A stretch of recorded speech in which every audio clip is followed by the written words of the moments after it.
Welcome back to the channel. We are making some beef bottom round steak today.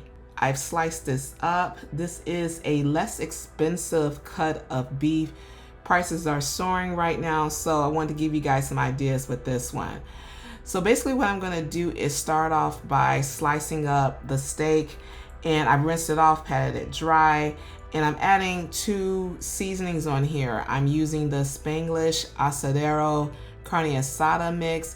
I have a link to that in my video description if you do not have that at your local grocery store. I'm also using some thyme. In this pan, I'm adding some butter as well as some olive oil. Adding the olive oil helps make the butter not burn. With this, I'm adding some minced garlic, and I'm going to saute that for about maybe 2 to 3 minutes. And then I'm going to start placing in my steak.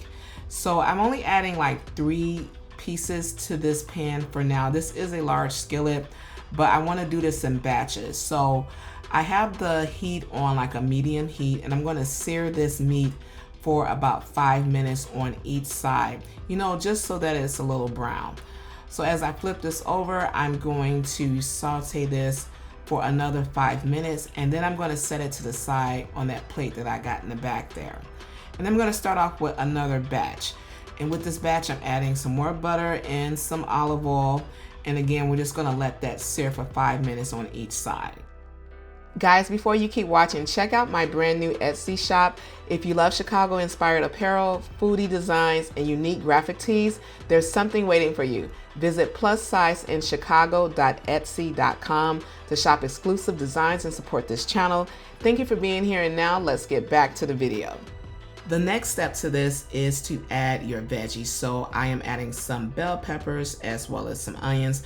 I swear I wish I had some mushrooms, but I did not have any this time, but that would have been a great addition too.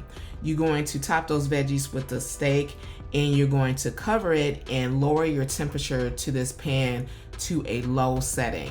So you're going to cook this on low for at least 45 to 50 minutes. And basically what you're doing is braising it, and you're letting that meat get tender. After you have cooked it for about 45 to 50 minutes, you're going to take the top off. You can test it, slice it, see if it's tender enough for you, at least for a knife, or just bite into it and taste it. But it should be tender enough at that point. You can serve this with some mashed potatoes or some rice or some additional veggies.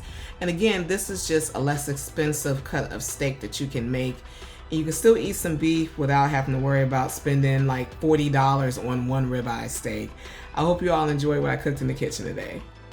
If you are a follower of any of my accounts, thank you so much for coming back. If you're watching this on YouTube, TikTok, or Instagram, shout out to everyone who subscribed to my channel, or you're following me on those social media platforms. If you are new here, my name is Angela, and this is my account Plus Size in Chicago, where I make a lot of easy to cook comfort food meals. You'll also see me reviewing different restaurants in the greater Chicagoland area, or maybe showing you some places I ate while on vacation. Be sure to subscribe or follow me. Also leave a comment and share this video with your friends and family. I'll see you guys next time.